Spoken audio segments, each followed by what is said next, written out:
Misalnya keinginan daging selama ini kita masih suka gosip. Wah, ini menyebarkan hoax gitu ya. Nah, tapi matikan itu. Ya jangan suka dengan gosip. Nah, kemarin saya ikutin berita ada yang menyebarkan hoax ya di Bali ini dikatakan terjadi begal di daerah Taman Pancing. Ya, jalan di Taman Pancing ada begal dan itu beritanya kemana sehingga resah masyarakat. Ya, kemudian cyber dari polisi mencari dan karena itu berita bohong dan sedang ditemukan satu akun yang menyebarkan pertama. Jadi dikatakan hati-hati Bapak Ibu ketika dapat berita jangan langsung cepat edarkan. Itu hanya bikin resah. Ya jangan langsung berita karena ada orang yang suka bikin masalah. Nah, kerjakan keselamatanmu. Ah ini nggak baik, maka matikan. Jangan beritakan kabar-kabar yang tidak benar. Ya, ada kebiasaan kita, keinginan daging, ya untuk berkata-kata yang kasar misalnya. Ya suka memaki misalnya, itu dulu kan. Kita waktu belum bertobat gitu loh. Nah setelah bertobat tetapi masih tergoda juga mau ngomong seperti itu. Nah itu kita bertobat, matikan. Nah itu kerjakan keselamatanmu. Ya kita berjuang, bukan kita tidak selamat. Kita sudah diselamatkan Tuhan. Tetapi kita perlu melakukan sesuatu di dalam perjalanan hidup kita sebagai orang percaya.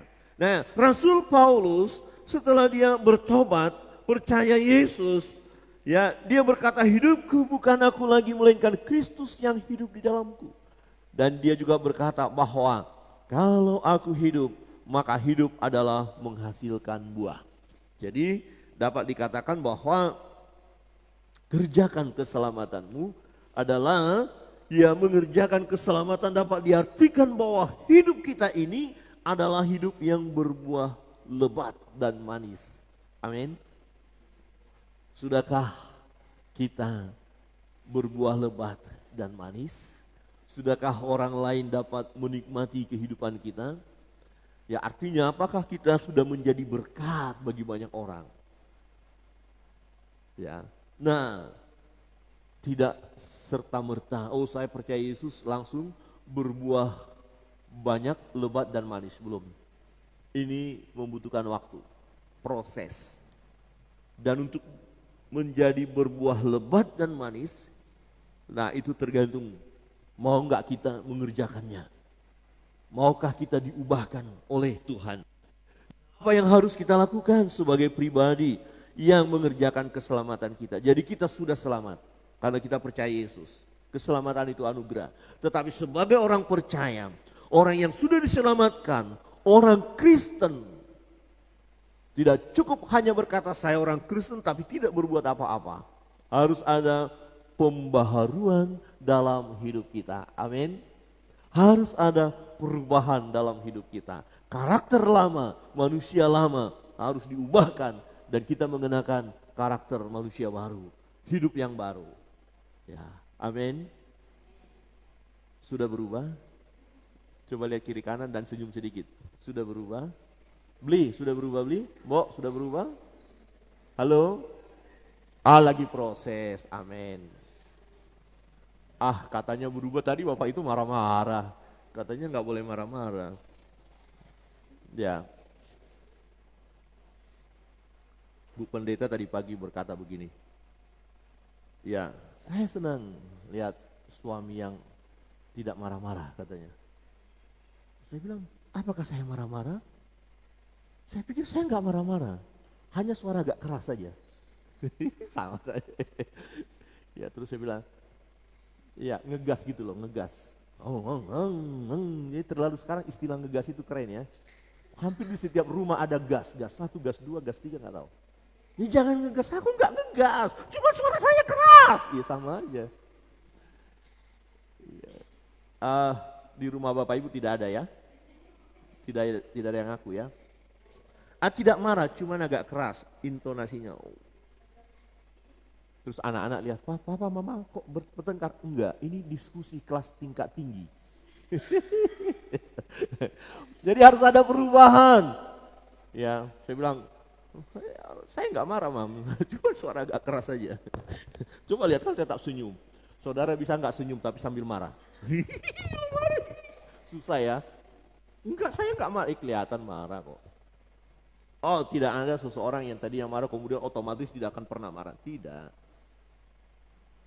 Selalu ada godaan untuk kita marah, untuk kita mulai ya melakukan hal yang tidak baik. Nah, disinilah perjuangan kita. Ya, disinilah kita harus berjuang. Tuhan, tolong saya. Kadang-kadang sepertinya kita gagal. Ya, ada sesuatu yang tidak berkenan kepada Allah yang kita lakukan dan kita mau berhenti dari hal itu. Kita udah berdoa, kita udah berjuang, tapi kelemahan kedagingan kita, aduh gagal lagi, Tuhan saya gagal lagi. Jangan putus asa. Alkitab berkata dalam kita melawan dosa, belum mencucurkan darah, paling air mata. Paling kita hanya menangis, Tuhan ampuni saya Tuhan, hari ini saya gagal. Tapi Tuhan akan tolong kita.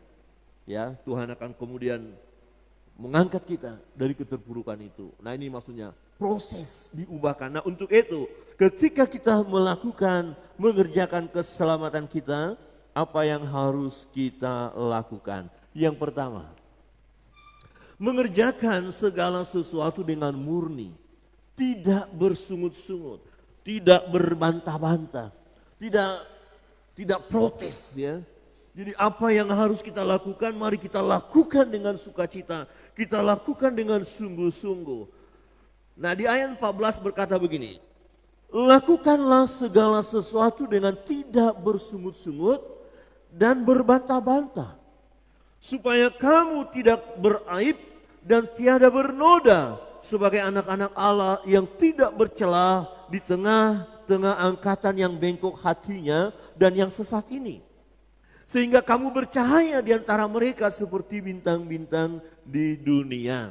Jadi yang harus kita lakukan untuk mengerjakan keselamatan itu, lakukan dengan sukacita, dengan murni. Apakah ada yang mengamati kita atau tidak, lakukan saja. Apakah ada pendeta, evangelis atau majelis, apakah ada atau tidak ada masalah bagi kita. Kita lakukan apa yang seharusnya kita lakukan. Apakah kemudian akan ada pujian dari seseorang atau tidak ada pujian dari seseorang, tetap kita lakukan. Apakah itu berat? Memang berat, tapi kita harus tetap lakukan.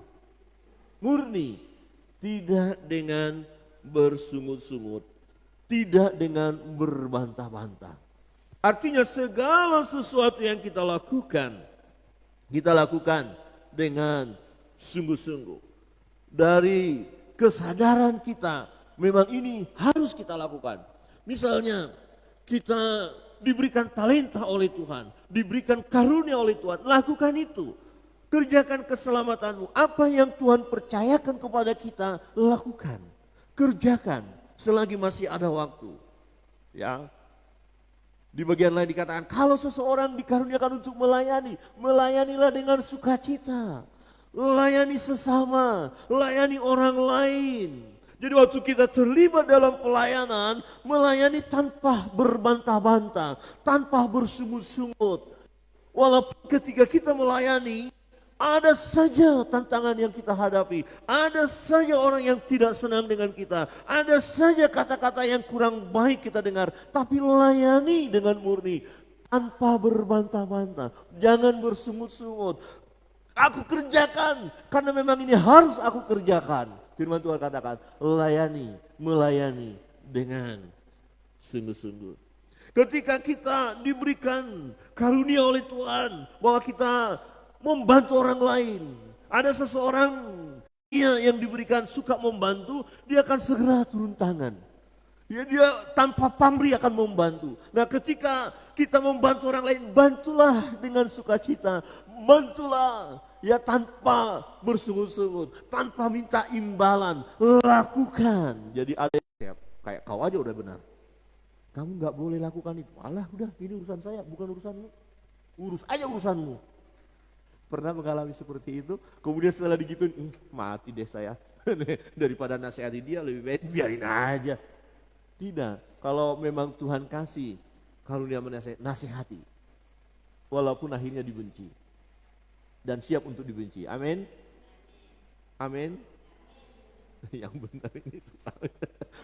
Berat loh ya. ngomong nasihat itu tukang nasihat itu, si penasehat itu. Jangan dekat-dekat dengan dia.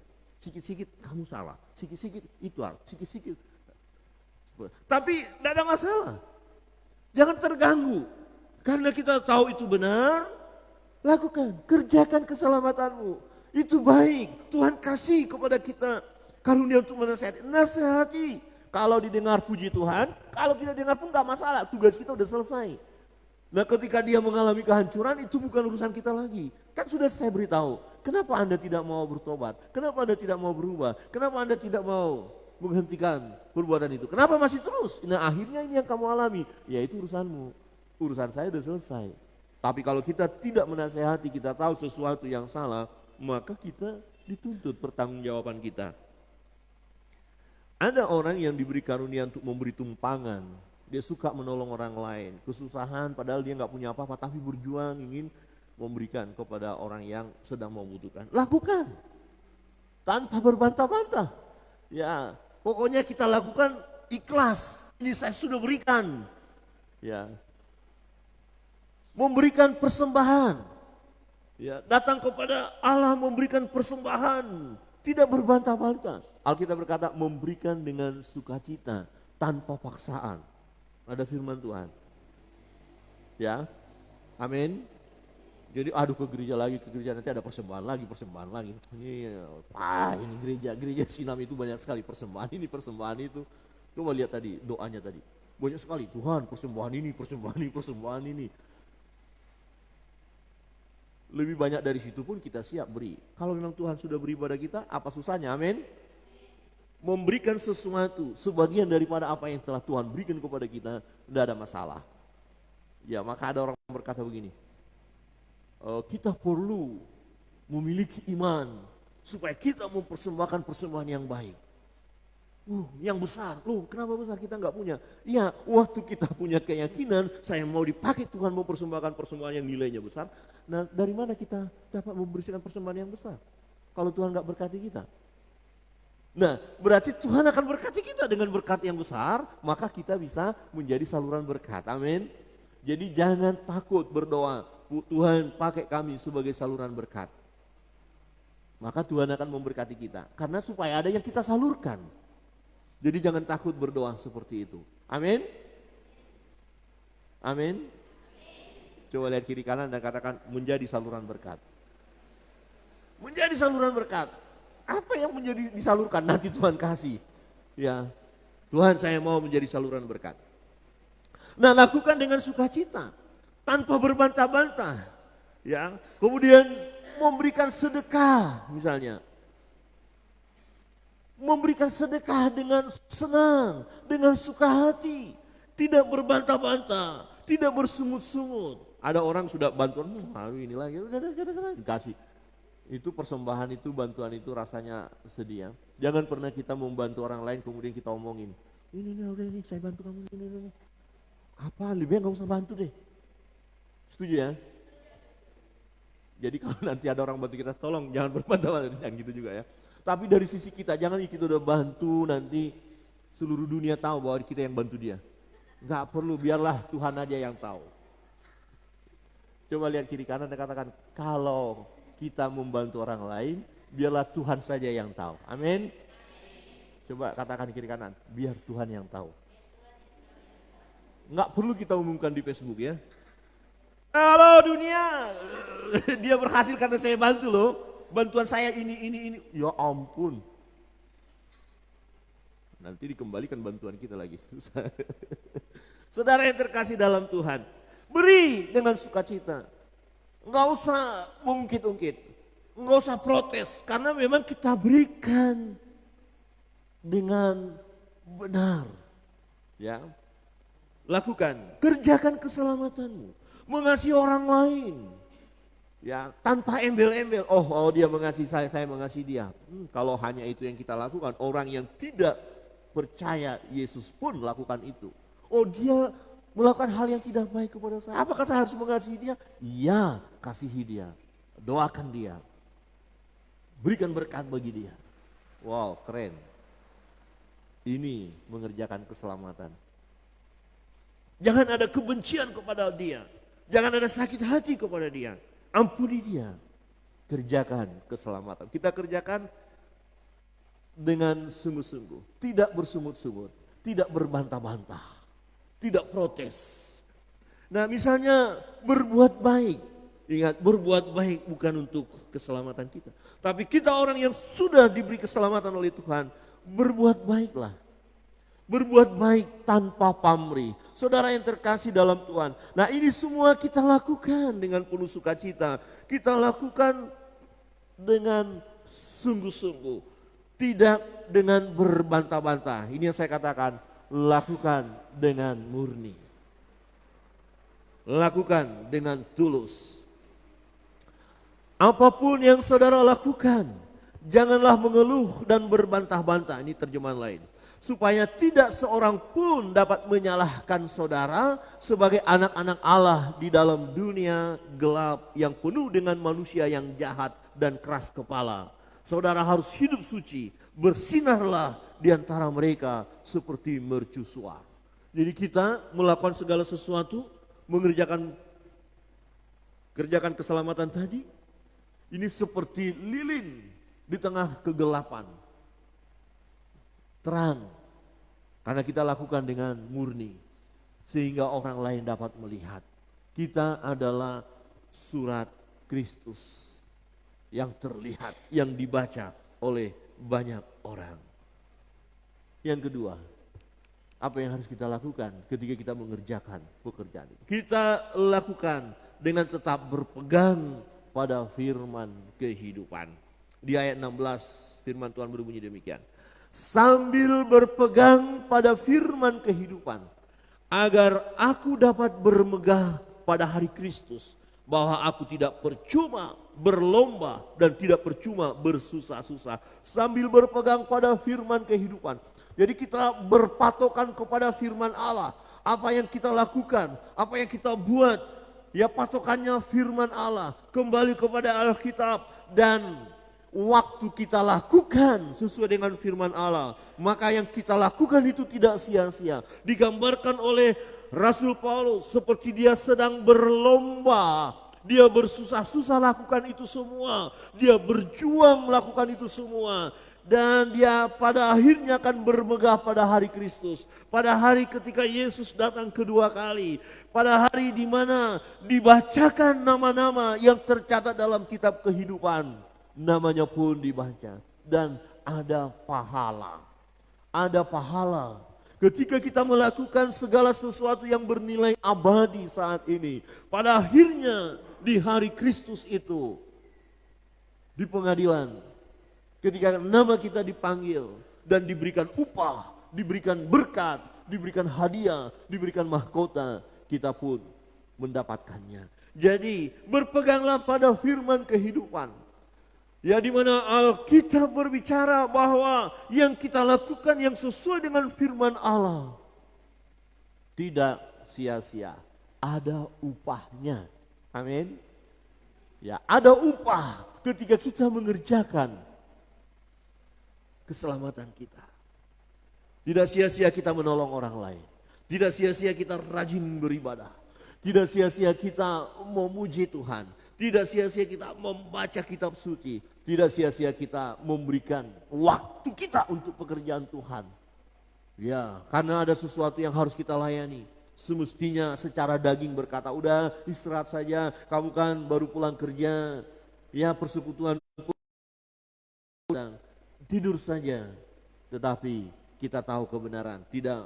Waktu istirahat saya korbankan dulu karena ada pelayanan yang harus saya kerjakan, ada persekutuan yang harus saya ikuti, ada doa yang harus saya panjatkan, dan itu tidak sia-sia.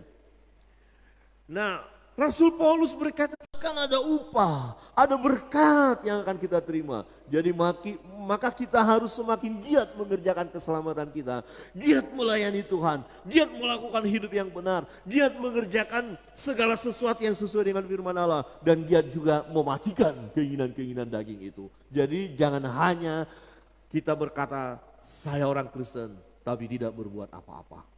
Kerjakan keselamatanmu. Ya, sambil berpegang teguh pada firman kehidupan. Jangan lupa untuk selalu membaca Alkitab. Amin. Dengarkan firman Allah, dengarkan khotbah. Coba lihat kiri kanan dan katakan, rajin baca Alkitab. Om, rajin baca Alkitab ya Om. Mbak. Halo, amin. Amin. Wah ini mantap. Ya, mudah-mudahan dalam 1 tahun ini, tahun depan, ketika saya tanya siapa yang sudah selesai dari Kejadian sampai Wahyu, semua angkat tangan. Tahun depan, semua akan angkat tangan. Ya, setuju ya? Amin. Atau pas hadiah Natal aja di tanggal 25 ya. Kita siapkan hadiah, jadi sampai tanggal 25 nanti siapa yang sudah selesai, kecuali yang sudah pernah angkat tangan, jangan lagi. Yang belum pernah angkat tangan bahwa sudah Kejadian sampai Wahyu selesai, di tanggal 25 nanti, tolong Bapak Ibu Majelis garis bawah ini ya, catat ya, tanggal 25 nanti kita siapkan hadiah yang angkat tangan pada saat ada pertanyaan, siapa yang sudah selesai membaca Kejadian sampai Wahyu. Untuk 3 orang saja ya. Siapa yang duluan nanti angkat tangan itu yang kita kasih hadiah. Tapi jangan kata nanti saya akan lambat angkat tangan. Biarlah mereka aja lah dulu yang membaca. Jangan begitu. Ya. Karena nanti kalau 10 karena nggak saya dapat gimana? Pasti dapat deh. Paling tidak upahnya besar di surga. Amin. Itu yang utama. Jadi berpegang pada firman Allah. Jadi cintai kitab suci. Cintai firman Allah. Kerjakan keselamatanmu. Yang ketiga, ya, tetap bersukacita dalam segala hal. Di ayat 17 berkata dan 18. Mari kita buka Alkitab kita, 17 dan 18. Kita baca bersama-sama. Ayat 17 dan 18. 1, 2, 3. Tetapi sekalipun darahku dicurahkan pada korban dan ibadah imanmu, aku bersukacita dan aku bersukacita dengan kamu sekalian. Dan kamu juga harus bersukacita demikian citalah dengan aku. Sebagai orang percaya, kenapa Rasul Paulus katakan ini? Oleh karena dia berjumpa dengan Yesus, oleh karena dia menjadi orang percaya, oleh karena dia melayani Tuhan, ada harga yang harus dibayar. Apapun siap dia korbankan. Dan pada akhirnya, jangan mundur sebagai orang percaya. Mungkin engkau mengalami penganiayaan, mengalami penderitaan, tetaplah bersukacita. Aku sendiri mengalami, darahku pun dicurahkan, tidak apa, tidak ada masalah. Aku di penjara, tidak ada penderitaan yang seperti ini. Kamu pun tetaplah bersukacita. Ada banyak hamba-hamba Tuhan mengalami penderitaan oleh karena memberitakan kabar baik ini, oleh karena mempertahankan iman mereka. Dan mereka tetap bersukacita. Bukankah kita pun tetap bersukacita? Lebih lagi sebenarnya bersukacita, kita belum mengalami penganiayaan yang dahsyat seperti itu.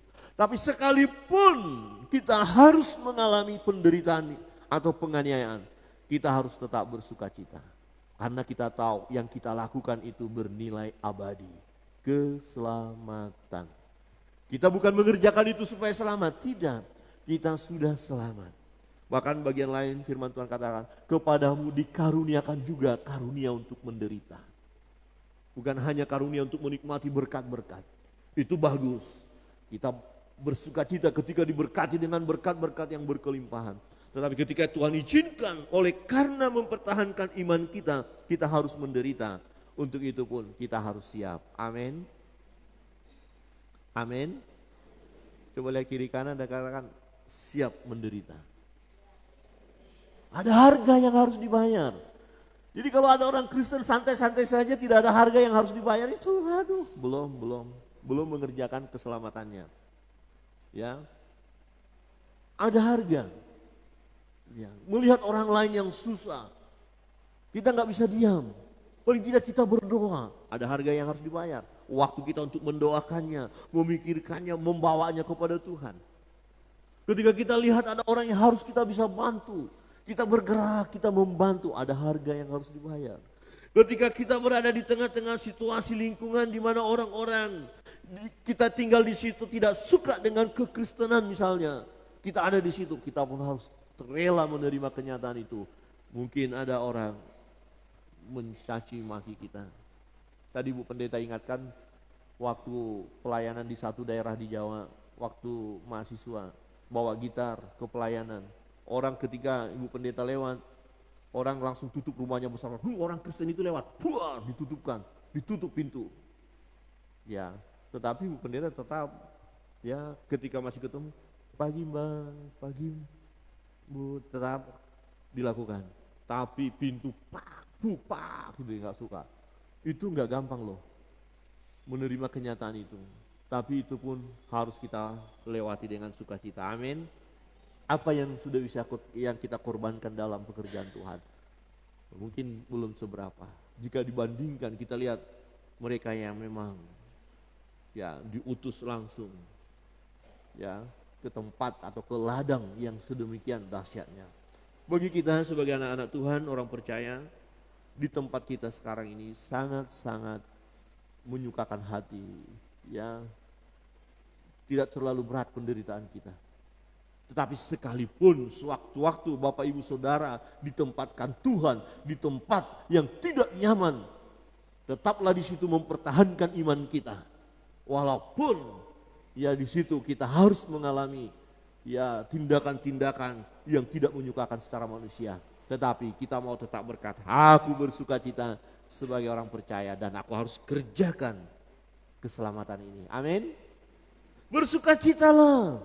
Rasul Paulus berkata, lihat kalaupun aku mengalami hal ini, saya nggak kecewa, saya nggak protes, saya tidak menerima bahwa saya susah, kenapa saya seperti ini, ngapain jadi orang percaya kalau seperti ini? Tidak. Saya alami, saya jalani, saya ikuti. Kalau itu Tuhan izinkan harus terjadi dalam hidup saya harus hadapi.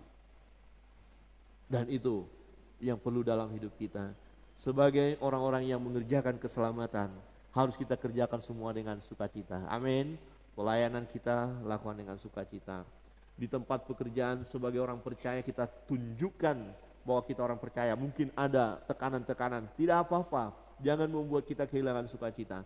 Karena sukacita di dalam Tuhan tidak dibatasi oleh situasi atau kondisi apapun. Amin. Karena Tuhan tetap memberikan sukacita kepada kita. Maka firman Tuhan katakan, bersukacitalah senantiasa di dalam Tuhan. Bapak Ibu Saudara yang terkasih dalam Tuhan, kiranya kebenaran firman Tuhan menolong kita untuk mengerjakan keselamatan kita. Ingat, kita sudah selamat. Tetapi sebagai orang yang sudah diselamatkan ini, ada yang harus kita kerjakan, yaitu supaya hidup kita menghasilkan buah tadi. Mengerjakan pekerjaan yang harus kita lakukan sesuai dengan